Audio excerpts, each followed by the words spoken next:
Welcome to the Veteran State of Mind Network. I'm your host, Garen Jones. For those of you who don't know, we have two episodes, or two formats, I should say. Sorry, I'm very tired. We have two formats on the podcast here. We have the War Story podcast, where we talk to people about their operational deployments. And then we have Veteran State of Mind, where we talk to veterans who have gone on to do interesting and exciting and cool stuff after the military. And we've got one of those episodes for you today with a returning guest, Marty Skovlund. He's former US Army Ranger, he's an author, journalist, and he's a very good friend of mine, so it's always great to catch up with Marty. Before we get into today's episode, just want to thank you guys who have been telling a friend about the podcast. That's what we ask here. If you enjoy an episode, please share it. You know, you can copy a link on your phone, text it to someone, share on social media, that kind of thing. It helps us to grow the podcast. So if you enjoy the episode, please do share it. I also want to say thank you to all of you who have picked up a copy of D-Day, The Unheard Tapes. It's my new book. It's got interviews in there with more than 150, or not interviews, I should say, testimonies. More than 150 people who were involved in the Battle of Normandy, right through from the landings to the end of the campaign 3 months later. Thank you, everyone who's been in touch about that. It means a lot. And if you're listening to this podcast on Spotify, if you've got Spotify Premium, the audiobook version is included in that for free. So you can kind of go and listen to that. I think that's about it. I'm sorry, guys. The book came out a couple of days ago when we were recording this. I've got a lot on my mind at the moment. So thank you for bearing with me. We will hear in the podcast with Marty that my brain breaks a few times. Appreciate you bearing with it, guys, as always. And right, let's just get into it. Please give a very warm welcome to Mr. Marty Skovlund. Marty, welcome back to the podcast, mate. I just want to say, bro, we're in the same boat right now. Book releases.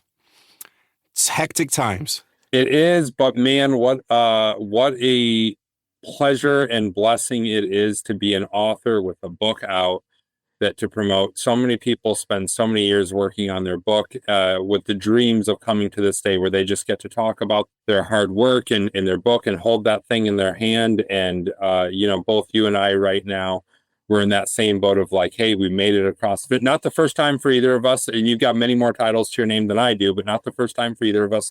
But every time is special, right? Like every time is special.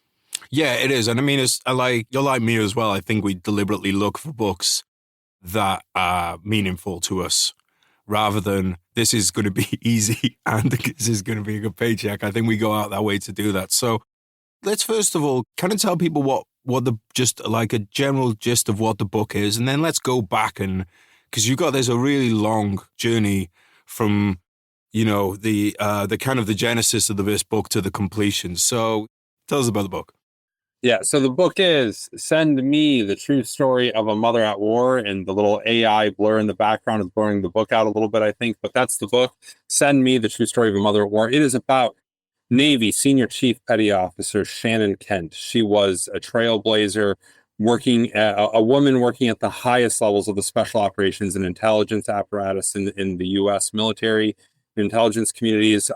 She spoke 5 languages, multiple dialects of those languages. She went on 9 total deployments, 5 of them combat deployments. She started off cutting her teams into SEAL teams as direct support as an intelligence professional, then working her way up to the point where she was going to selection for a classified special operations unit where she was now the operator, right? And had just ascended to the very highest levels. Couldn't talk about most of the stuff in the book, but what we could talk about was, hey, she knew how to synthesize language, human intelligence, signals intelligence, both collection and analysis, which, as many people listening probably know, are usually 2 very different disciplines. She was a mother of 2 young boys. She was married to a Green Beret that she met in that same selection. They were both going out for the same unit. She was a cancer survivor. She ran marathons. She ran marathons pregnant. She got her bachelor's degree as well as her graduate degree while serving at these high levels and raising kids and doing all this different stuff. So that is just the very high level. There's way more we could dig into there, but incredible woman. The important part, she was killed in action on January 16th, 2019, while hunting high value targets of the former ISIS caliphate. alongside. And we're recording this at the time of it is we're going into Memorial Day weekend here in the U.S. And so I'll mention it was not just Senior Chief Petty Officer Shannon Kent. It was also former Navy SEAL turned Defense Intelligence contractor Scotty Wirtz. It was Special Forces or Green Beret Chief Jonathan Farmer, and then a Syrian American translator. Her name is Gadir Taher.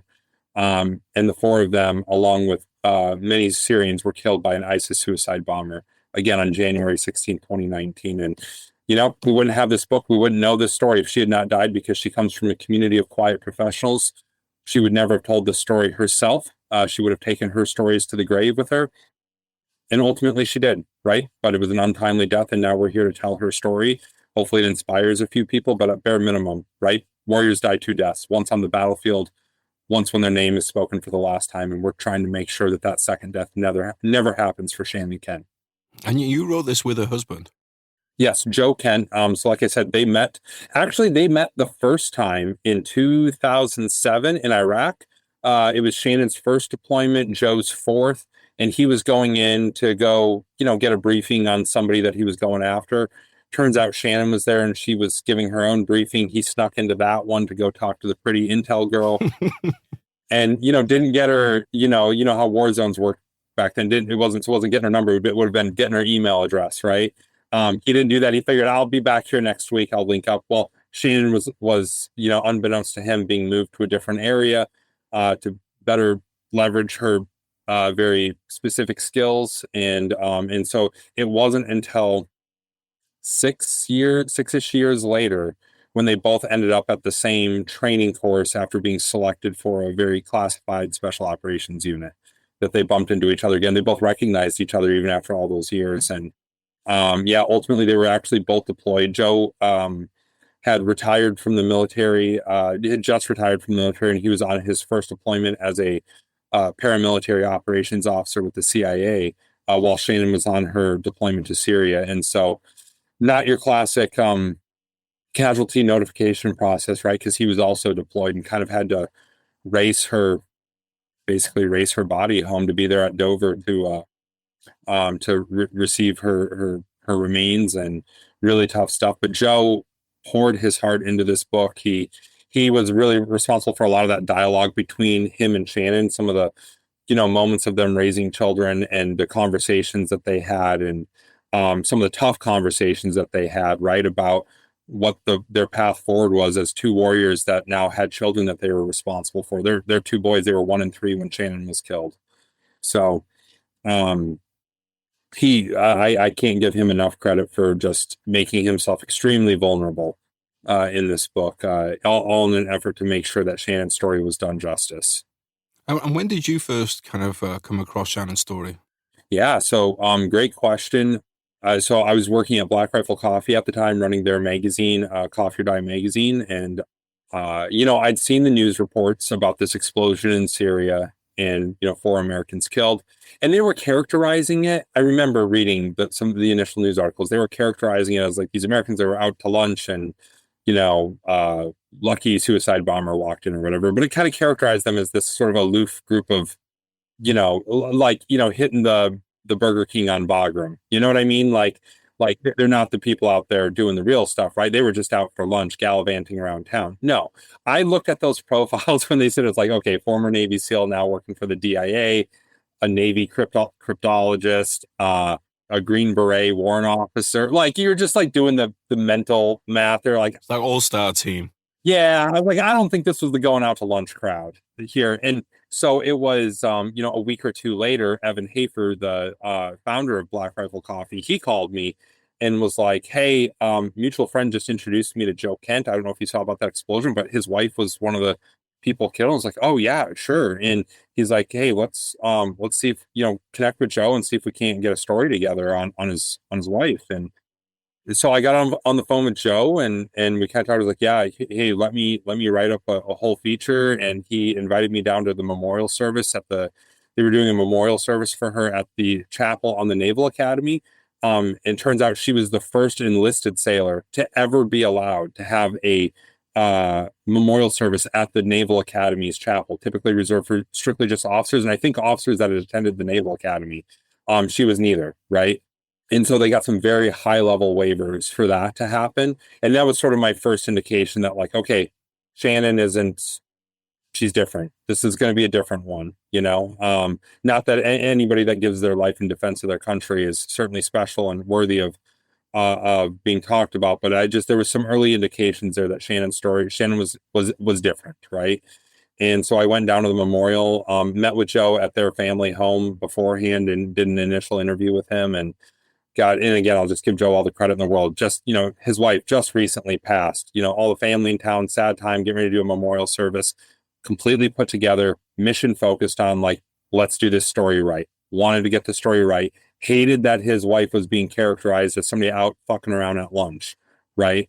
Like, wanted to get this thing right. And then I think I was the only media allowed into the memorial service, because there was, as you can imagine, a lot of Shannon's and Joe's peers and friends are not people that want their face in pictures. And but I was trusted to come in there and do it right. And you know, just that Garrett, backstory on me, I've been covering a lot of stories in my past where the ground rules were no names, no faces, right? And so this was no different. And went in there, and it was later that night that after the sort of, reception after the memorial service, a bunch of them went out to a bar. Joe's out there, Shannon's sister. We're all having a few drinks. And I kind of told Joe, I was like, hey, man, I know this is early, and I know you probably are getting hit up because, the New York Times, the Washington Post, Stars and Stripes, they were all writing big features on Shannon too. I knew I wasn't the only one. And I was like, hey, I know you're probably being hit up about this by every reporter working on this because it's probably obvious to all of them. But, like, if you're considering a book, I'd love to just throw my hat in the ring, And he was very non-committal at first, and rightfully so. I think he probably, I don't want to speak for him, but he probably wanted to see how those other features turned out, like who was going to write the best, who got Shannon best, right?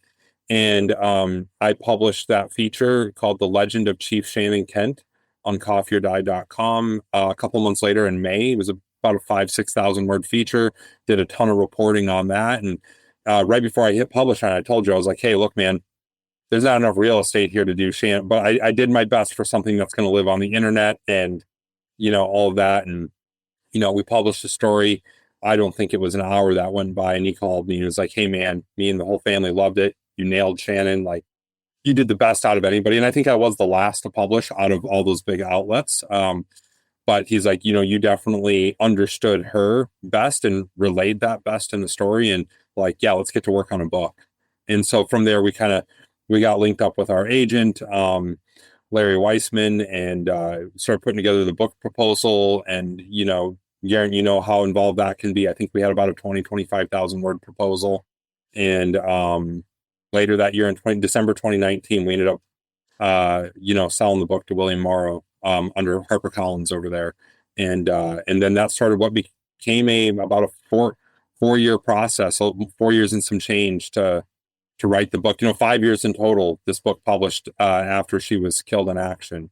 So long time. But I interviewed probably somewhere in the neighborhood of around 40 plus people. Poured over every document I could get my hands on. Got leaked every document I could get somebody to leak me. All that sort of stuff. Went over all of her Navy fit reps and award citations, things like that. And then ultimately too, had to put it through the Department of Defense's pre-publication review as well as the CIA's pre-publication review. And fortunately, we kind of knew the places we needed to avoid, so the redactions weren't too heavy. But if you flip through the book, you'll see there's some redactions in there that we had to put in there. I didn't want to write around them. I wanted to show that, like, hey, there's just parts of Shannon's story that we can't talk about, So, yeah, that's kind of the genesis. So, something that kind of hit me right now is just how much do you think that your background in special operations, how much has it played a role in you being able to understand someone like Shannon as well as you can without ever meeting them? And also, how it helps you through that process of dealing with, these kind of military bodies, government bodies, that kind of thing. Yeah, I definitely think that my background helps. Certainly, it helps on the trust perspective, right? Like, I don't think Joe would have come to me with this if he had questions about being able to trust me and understand the sensitivities around writing a story like this, right? Coming from the soft community is, nobody, like, I'm not trying to do anything that would end up making me persona non grata, right? Like, from the community. And so I think Joe appreciated about me. And the same thing with a lot of the sources that I talked to that kind of had to just trust me at my word that, like, hey, I'm not going to burn you. Um, so that helped in that regard. But there's also other things. For example, Shannon and I both worked, did a deployment under Task Force 17, which was a specific, task force put together in Iraq for reasons. And so I was able to really sort of put myself in her shoes in that regard. We did very different jobs. My job was almost entirely sort of direct action focused. Hers was much more intelligence gathering. But I think in a lot of ways her job is more spicy than mine because she's going out there, her by herself or one other person, to go do these meets. And I mean, Yeah, fuck that. yeah, right. Like, you're just kind of out there flapping in the wind. But I could put myself in her shoes in some of those places, and then just having that familiarity with the SEAL teams and Rangers and those higher level units. Like I knew how the targeting process worked. And we bring up the find, fix, finish, exploit, analyze, disseminate, commonly just referred to as the feed targeting methodology. Well, that's kind of something that became very popular and was used throughout special operations during that time. And I knew that very well. So I knew how she kind of fit into that. And so there's a bunch of different places that, like, I was able to say, like, okay, I know what this actually looks like, and then color those stories with some of my own experiences, I guess, or my own knowledge to kind of fill in some of the gaps there, if that makes sense. Yeah. I mean, it's crazy to think like what her work might have influenced your work in Iraq, right? Because she's out there kind of finding all this intelligence. And like you said, that's then used to build the missions that you then do on direct action. Yeah, I mean, I've thought about that, and I've thought, she's got a picture of herself standing like with my like where I was living in Iraq, like right behind her. Like I can see my building, right behind her, 50 meters away, maybe. Like, it's just like, man, did I ever pass her in the chow hall or, you know what I mean? Like, I know I never formally met her, but like, did we pass each other in the chow hall or the gym or something like that at some point? Like maybe, I don't know. And yeah, the impact that she was potentially having on my own work, there's a very real possibility, right? Like that's something she was working on directly impacted stuff I was working on. Even Joe, he's another person where we kind of traded notes on a few things where he gave me the other side of the story on a lot of things that I experienced that he was working on, but from a different perspective, right? And it was real sort of eye-opening for me. It just, you always knew there's another version of how these things come together, the paths that you end up going down, and it was really interesting to see that other perspective. Yeah, man. When you get those, like, 'cause you're like one small piece of a massive jigsaw puzzle. And like jigsaw puzzle, it's like a jigsaw puzzle in a laundry machine, right? Like it's all just cut. Sometimes it comes together. It's just all jumbled up everywhere. And I mean, that's one of the great things I love about, the social media and the internet and stuff now is through like, we'd probably never meet these other pieces who are in these different places and us and getting to hear that. So, working on that, is like a different level altogether. I mean, so I was thinking earlier about, things to ask you. And one of the things I was going to ask you is, what was the most interesting you kind of think about Shannon? And I don't think that kind of question does it justice because there's also so many things. So let's kind of spin that a bit differently and say, what was the most kind of surprising thing that you learned in the process of telling her story? Yeah, you really want to find those little things that humanize people because it'd be very easy to write this book and kind of throw the Superman cape on Shannon and treat her like this, just this superhero that was infallible and not human, right? Like, just did everything right and could, and in many ways she was, right? Like in many ways she was, but I really wanted to find those things that made her human. And so some of the fun things that I learned was she had some great impersonations of South Park characters. Oh, no shit. Yeah, that she would inject into, casual conversation. All of a sudden she's doing like a Cartman impersonation or something. I thought that was really cool. Another thing is she wanted, when she was putting together, before every deployment, you got to kind of say like what you want your final, if the worst is to happen, how do you want things to be organized? And one of the things she put in that paperwork is she wanted Hindu last rites. I don't, she wasn't Hindu or anything, but like she had such an appreciation for other cultures. So she put in there that she wanted Hindu last rites. She, at her funeral, got Hindu last rites. At the Naval Academy. No, that was the memorial service. The memorial service, everybody got together, and then they did a separate, very private family affair for the actual funeral, like the actual burial, right? And at she was given Hindu last rites. A few other things. Her drink of choice was Sailor Jerry's. She was a smoker. She liked Rothman cigarettes over there in Iraq. And I don't know. I guess those are some of the things that stand out to me that I thought were like just interesting things that really made her human and made you feel like you really knew her as a friend or a person, right? And not just sort of these like deployment bullet points or she was a human outside of her profession, right? And I thought those were the really sort of fun things to find out about her that made me just think of her as somebody that I probably actually did know in some way, or other friends that I knew that seemed like they had a similar personality as her. I mean, it's funny. We're both kind of in a similar boat at the moment. I think this is kind of the first time that we've both really kind of concentrated on books where the person, I mean, obviously, we've both done books about operational deployments and stuff before where people have been killed and things. But I think this is probably the first time, correct me if I'm wrong, where we've both done them, really with you and Shannon and me with a D-Day book where, very few of the people are still alive. And it is funny because you do kind of feel like you're friend, like almost like a friend with these people in the end. I mean, you want to be a friend with them, put it that way. You're like, I really want this person to be my friend. Gosh, and writing the book certainly would have been easier if she was alive. But like I said at the beginning, if she was alive, we wouldn't be doing this book right now. I do think that the degree of difficulty is definitely cranked up to 10 when the person that your subject is no longer alive, and then almost every part of their life is classified, right? That definitely made things difficult, and as well as even a lot of her peers and teammates and stuff, they also, for very legitimate reasons, did not want to talk to a reporter, a journalist, an author, whatever you want to call me, right? I think I'm all those things, but they did not want to talk, and it was nothing against me or not wanting to help Shane. It's just they couldn't. They're in a very sensitive position, and so that made it definitely made things difficult. But yeah, you go through this and you watch all these videos and get to know her, and you're like, God, she seemed cool, like, fuck, that she would have been a cool person to hang out with, to, come over and meet her and Joe, like, shit, like, that's a power couple I would want to go hang out with, like, I don't know. You really do feel like you missed out on knowing somebody really, really special when you go through this. And I'm sure with you writing about these D-Day folks, it's like, not only did you not get to know them, but I'm sure you saw a lot of similarities between their experiences as soldiers and your own.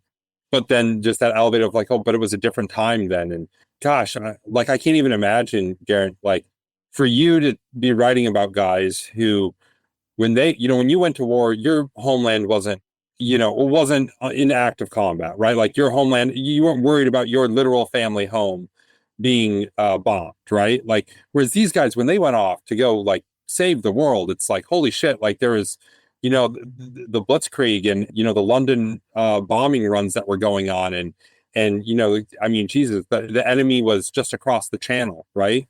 And to think about the position those guys must have been in, very different situation than Shannon was in, or any of us. But I just can't imagine for you going through and really putting yourself in those shoes, what that must have been like, and thinking like, God, I'm sitting here writing a book from the very same home that these guys were literally defending, right?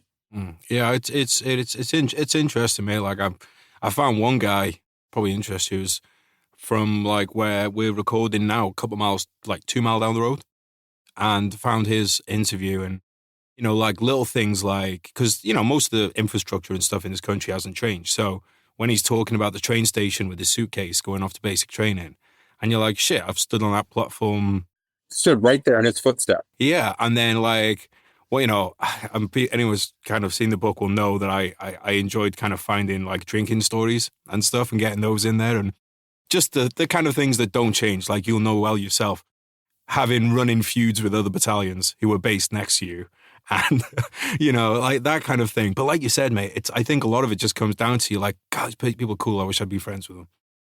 Yeah. Wish they were still around to shoot the shit with. And hey, I mean, we're coming again, we're recording this at a time. We're just coming up on the 80th anniversary of the D-Day invasion. It's a week away, June 6th.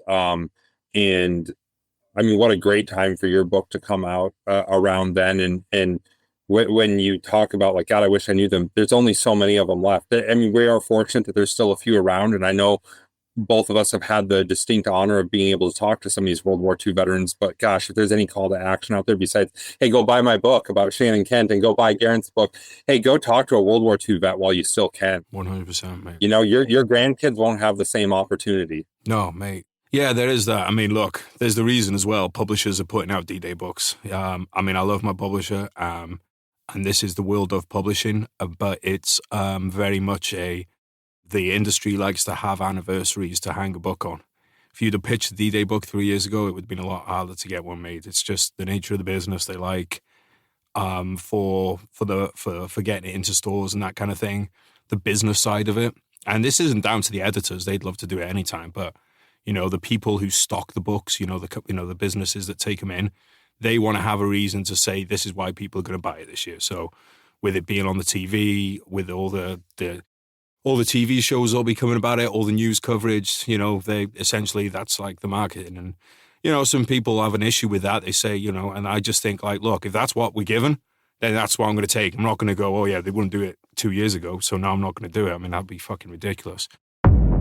Jordan, welcome back to the podcast from Hamilton Gold Company. You do engagement rings and everything like that. Hopefully all the listeners have gone out and bought them then. And if they don't have a fiance, get to the gym, find yourself one. So what kind of, for like a military listeners out there, have you got anything that you'd have service-wise for guys that are looking to maybe like leaving gifts or something for a significant other who's serving in the military? Yes, we get a lot of signet rings, actually. It's not always just kind of your typical officers. Do a lot of kind of gold signet rings, like your traditional ones. But there's more like contemporary ones. So your silver signet rings. And we get everything from family crests down to kind of military emblems. I just had a lad a couple of weeks ago did the kind of parachute regiment emblem on his signet ring. They're always quite popular. And again, cheaper than what you're ever going to get on the high street because we're not greedy. All right, so if you want to get a nice gift for your significant other in the military, maybe you've just had somebody that has just started their service in the military and you want to get them something to recognise that achievement, then head over to Hamilton Gold. Everything's linked up down in the show notes. Serving military owned, serving military operated. Go check them out, go and support them like they are supporting the podcast. All right, let's get back to the show. On that, what was the reception like to the idea of you writing a story about someone who works in one of the, if not the most secretive industries, for want of a better word, in the world? Yeah, I think it really did help the fact that Joe was, part of it, and Joe's very respected within that community. He started off as an Army Ranger, then became a Green Beret, then went off to this classified special operations unit, then went over to ground branch at the CIA after he retired from the military. I mean, very, very respected guy. And I think him being part of that certainly brought some gravitas to the book that me just alone, where maybe if I was doing it alone, maybe people would assume that I was trying to cash in on somebody that had died or, something like that. I think Joe being part of it, him being a Gold Star widower, a Gold Star husband, I think that certainly helped. I think also I didn't receive much backlash on this compared to like the first books I did, because now I have a long history and track record of writing stories about, like I said, people where you can't show their faces, can't say their names, very sensitive. Like I've got a track record and a lot of trust in the community at this point of like, hey, if Marty's working on this, he's going to do it right. Like he's not going to burn us. Right. And so I didn't receive a lot of pushback on this or anything like that. If you want to call it pushback, it's not really pushback. Of course there were certain people that wouldn't agree to interviews, but it wasn't because like, oh, I hate that you're doing a book on this. It was, just I can't talk. Right. I do remember like when we first announced the book back in 2019 that we were doing a book, there were a couple of like random like social media comments that were like, should you really be writing about this? Like, given where she worked, those were few and far between and were never brought up again after that first sort of announcement. There was, when I say a few, no more than like 5 comments that I read, right? Like I'll put that number to it, like no more than 5. So a few people maybe had some feelings about it, but like not in significant enough numbers. And overall, the reception, I know, like I was recently had the opportunity to go talk about Shannon with a bunch of her former colleagues, and they all resoundingly were like, this book was done right. Thank you for doing it right. And yeah, you got the details about Shannon right. You did the story well. You did justice by Shannon, and you didn't burn our community, and we appreciate that. So that to me was the ultimate validation. That's the second most important validation outside of Joe and Shannon's immediate family also blessing off on the book. That after that, her former teammates and peers and fellow professionals, like their resounding endorsement of not, I don't want to call it endorsement, but like their resounding sort of good feedback on the book was really important to me.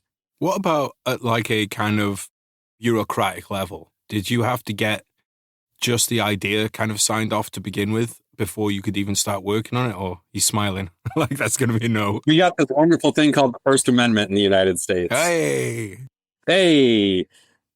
But, no, I didn't need permission to get the book going or anything outside of just, of course, if Joe or her family didn't want a book done, then, like I said, I started off being like, hey, can I throw my hat in the ring? I was asking permission to work on this, right? But that was really the only permission that I felt that I needed. But we both went into it knowing that we would have to put our final manuscript through pre-publication review with the Department of Defense and CIA. That all being said, when you do that, they don't have editorial control over what you put in the book. All they are doing is screening it for operational security and not even so much PERSEC. It's really just operational security things, making sure you're not burning any tactics, techniques, or procedures or sensitive units or things like that. That's really what they're screening it for, but they can't really censor what you say, right? Like it's just like specific things. Like I said, for the most part, like, Joe and I, we don't want to burn those things either. So it's not like we were trying to sneak that stuff in there. We were trying to do it right the first time. And I think the redactions that we got kind of validated that, like, yeah, it was, they very light redactions, not much in there. And a few things that we probably could have pushed back on because we don't think it really needed to be redacted because I won't go down that road too much, but it was like nothing too crazy. It didn't take away from the story. And frankly, in some places, I think it almost made the story look more cool than what was actually there by now it's redacted. I don't know. You know what I mean? Like, what did you just, nothing says cool like a bit of blacked out eyes or blacked out lines of text. Yeah. So we didn't get permission from anybody, but we certainly did need to, because both Joe and I, coming from the special operations community, did sign non-disclosure agreements. And there were things in the book that touched on both, certainly Joe's experiences. But, like I said, I served in I had some small overlap in there to where even for me, I needed to do the right thing by, the paperwork that I signed now a long time ago. So when it comes to the First Amendment, then, do they actually have what's their kind of ability to stop you saying those things? Like, if you want it, like, let's say you did put a TTP in there, can they actually make you like take that out? Or can they stop you doing that? Or is it more like, we'd really like you to kind of take this out? Can they stop you? Yes. Will they? It's only happened in like very rare circumstances. Most notably, Mark Bisinet's book. I think it was the Operator. I don't want to butcher his book title, but it was one of the books that came out about the Bin Laden raid. They went after him because he had an NDA. Now, if you're an independent reporter like Mark Bowden or Annie Jacobson or some of these other folks that have written about sensitive things, they didn't sign any NDAs. Whatever they find out, it's free for them to print. The government can't stop them, regardless of whether it's sensitive or not. The government can't stop the book. But if you signed a non-disclosure agreement and you violate that non-disclosure agreement, then they can come after you. Again, will they? In most cases, no. You might find that your buddies from back then aren't picking up your phone calls anymore, but like, will the government come after you? In most cases, no, but they have, and they can, if you sign a non-disclosure agreement. Which you would have done when you were in the Rangers. So, mate, you spent a lot of time, looking at Shannon's life, talking to people who knew her. I was thinking this kind of thing, you always come away learning something about someone's character, which, you can add into your own life, improve your own life, take a lesson away for your own life. What was that for you working on this book? I'll pair this with another question that I've received a lot lately, which was, what's the one thing that you wish you could have asked Shannon? And it's kind of my answer to that answers both your question and that one, which is I wish I could just talk to her and figure out how she was organizing her day, how she was able to get so much done. I mean, it just felt like she wasn't subject to the same 24 hours a day, 7 days a week that the rest of us have, and I would just love to ask her, like, how were you able to be so productive and work at such a high level while doing all these other things? Like, just give me some like life coaching here a little bit, maybe, because she was really, I mean, you go through this story and you're like, how was she doing all this stuff at the like simultaneously? Like, I had this graph paper where I put all of her life chronologically and all the different things, and the overlap on some of these things. You're like, how was she doing? Where my little post-it tabs, just like this, and there's on top of each other. And you're like, how was she doing this and this and this all at the same time? Like, I don't understand, and I feel like I'm somebody that works at a pretty high level and, is able to get a lot done and I'm fairly efficient with my time, I think, for the most part. But like Shannon was on a different level. And so as I was going through and writing that, it just seeing everything that she was able to do and most oftentimes simultaneously just really blew me away. I so badly wish I could just reach out and be like, so what's the secret? What's the secret sauce? And from what I understand about her on that note, Joe's got a good vignette of when he was, because he was a Green Beret, one of his language was Arabic too. He's like, yeah, but I didn't speak it like Shannon, I was getting by. And once they were, married and everything, and he had to do his refresher course, he'd be like, hey, what's it? I gotta get this thing done. Like, what's your secret? Like, what how do you study? And she's like, oh, and she would take like this incredibly complex approach, be like, you just do it like that. He's like, oh, just like that. That's all, and I think I would probably get a similar answer if I asked how she organized her day or how she got all these things done. I'd probably get an incredibly complex answer that she brushed off as just like, yeah, doesn't everybody do this? So I think that's the type of person she was. And so, Marty, I know you'll play it down, but you are somebody who is good with his time because as well as working on this book over the last few years, you've had other things going on. So what are you working on other than the kind of, we're not going to spill the beans on what the next book is, but what are you working on outside of the kind of longer form content? So, Garen, I've been at Task and Purpose for, last year and a half, 2 years.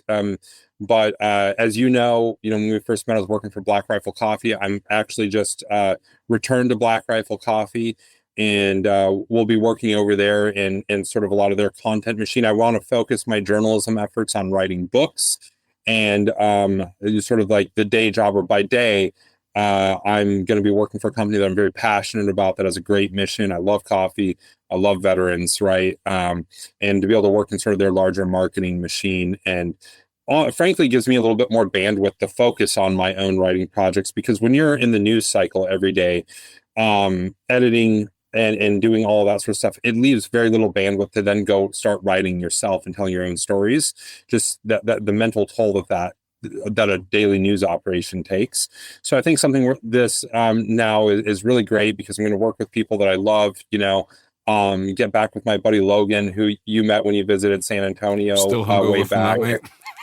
Yeah. And get back, with some folks that I really love being around, company that I love. And, my experience at Task and Purpose was amazing, but I'm really excited about this next chapter that I'm about to start. Well, mate, it's great that you're keeping yourself busy, mate, and kind of doing what you love. Like you said, right at the beginning of the show, we are incredibly lucky to do what we do, and there's a lot of other people that make that possible for us too. So shout out to all of them. And it's a very privileged position to be in, mate. Before we wrap up, mate, is there anything else that you would like to say about the book before people go out and get it and kind of dive into Shannon's story for themselves? Yeah, I think that the biggest thing is like, look, of course, there's some sad parts in this, and you kind of know how it ends, right? But really go in there ready to embrace who Shannon was and the life that she lived. I think it's going to inspire a lot of people. It really is worth your time, and I think if you read one book this year, read this one. If you read two books this year, then read Garrett's book too. um, but no, I think it's really important. I think it's good, and it's just these people. They are the best of us, right? They are the best that humanity has to offer, I think, and they are rightly so being memorialized in these books. And I think I just think it's important that people take the time to go read them, share their story. Hey, buy a book for your friend or family member, or just gift them yours, whatever. The important thing is that the story gets told and that it gets shared on the widest sort of platform possible. So we appreciate everybody that reads this thing, and we appreciate everybody that then goes and tells a friend about the book. Yeah, she sounds like the most incredible badass, and I think it's amazing that you and Joe have kind of honored her a legacy so that people can learn not just about her, but about all these other people who are, like you said, these incredible people who kind of work in the shadows, do a lot of this dirty work that a lot of us don't never really kind of know about. Even those of us in the military, this is a part of the world that's closed off to her. So I think, you're not only remembering Shannon, you're remembering all these other people who are kind of in that line of work on the sharp end. So hats off to you for that, mate. Hats off to Joe. Sounds like an incredible guy himself. And yeah, everybody get out there. I'll put everything down in the show notes so that people can just click a link. It'll take you right to it. But mate, so good to catch up again. Hopefully see you in person before too long. Damn this ocean in the middle of us, keeping us apart. Probably for the best of our health, quite honestly. But there you go. But mate, thank you for giving up your time today, mate. Really appreciate it. I know how busy you are. And hope we can get you back on soon, mate. It's always a pleasure. Yeah, thanks for having me on. I do appreciate it. Guys, thank you for listening today. Marty, thanks for coming on and giving up your time, mate. Always a pleasure. Guys, go and check out Shannon Kent's story. I'm sure you're all as kind of intrigued and as impressed by what Marty had to say as I am. Everything's linked up down in the show notes in there if you want to go check that out. And yeah, thank you to everyone who's been supporting my book, D-Day, The Unheard Tapes. You can get that down, linked in the show notes. There's signed copies available, linked up down there. And there's also just a link to your ebooks, audiobooks, etc. Remember, if you've got Spotify Premium, you can just listen to it on Spotify for free. There's no need to go and get another to go into your pocket for it. If you're paying for Spotify Premium, it's already on there. And if you enjoyed today's episode, please share it with someone. If you think Shannon's story is something that would inspire someone or educate someone, then please share that with them too. Really appreciate it, guys. We do this podcast. It's for everyone, but it's mostly, let's be honest, for veterans by veterans. So please help spread the word. Please help keep Shannon's memory alive, her story alive, and also that of the people who work in that community who can't tell their own stories. It's as simple as that, really. So want to say thank you to everyone who does share the show and support the guests. So I really do appreciate it. Okay, until next time, guys. I'll catch you next time, and we'll love you. Bye.